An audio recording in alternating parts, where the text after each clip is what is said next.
Samba.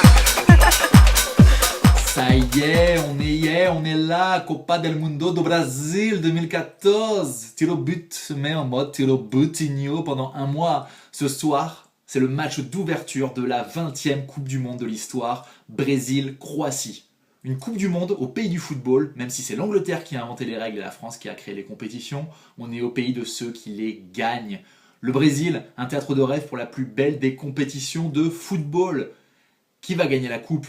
Qui va être le meilleur buteur de la compétition ? Quelle nation sera la surprise de cette Coupe du Monde ? Autant de questions dont on aura la réponse d'ici au 13 juillet. Un événement que tout le monde attend, surtout en France depuis 4 ans. La sélection de Didier Deschamps, ne souffre d'aucune contestation, à part Evra. Les 23 qu'il a sélectionnés sont les 23 que moi également j'aurais sélectionnés. Tout comme vous, à en croire le sondage paru dans l'équipe le 13 mai dernier. Les matchs de préparation sont un sans faute et depuis le barrage face à l'Ukraine, eh bien ça va mieux entre les supporters et leur équipe de France. Retour à la normale donc pour les Bleus qui présentent un visage séduisant et une équipe qu'on a envie de soutenir à nouveau après 4 ans de marasme.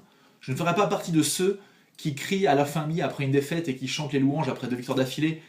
Mais force est de constater qu'une équipe se met en place et c'est avant tout grâce à Didier Deschamps, la Dèche, le spécialiste de la victoire. Attention cependant à la défense, seul véritable point faible de cette équipe selon moi. Pour le reste, eh bien je vois le Brésil, la France, l'Argentine et l'Italie en demi-finale. L'Argentine sera la surprise du mondial. Et oui les gars, une surprise parce que depuis 1993 et une Copa América, outre 2 tournois olympiques, eh ben l'Argentine n'a jamais rien gagné. Donc pour moi c'est une des équipes les plus surcotées du football et donc ça devrait changer en 2014.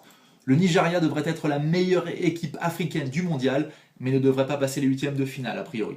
Attention aussi à la Russie, l'équipe de Capello qui a terminé devant le Portugal dans son groupe des éliminatoires. Enfin, le meilleur buteur sera Neymar ou Messi avec 6 ou 7 buts si l'on s'en réfère aux 4 dernières Coupes du Monde. Enfin, le Brésil devrait gagner sa 6e Coupe du Monde à domicile. Déjà pour évacuer le traumatisme de 1950 où le Brésil a été battu chez lui par l'Uruguay au stade Maracanã. Enfin, parce que Philippe Scolari a déjà mené le Brésil à la victoire finale en 2002 et parce que, outre une attaque fabuleuse, la Seleção possède un milieu de terrain besogneux à l'image de Ramirez, Fernandinho, Paulinho ou Luis Gustavo et une des meilleures défenses du monde avec la paire Silva-David Luiz. Or, on sait que pour gagner une Coupe du Monde, il faut avoir une défense solide et un jeu équilibré. Le Brésil à domicile a le profil.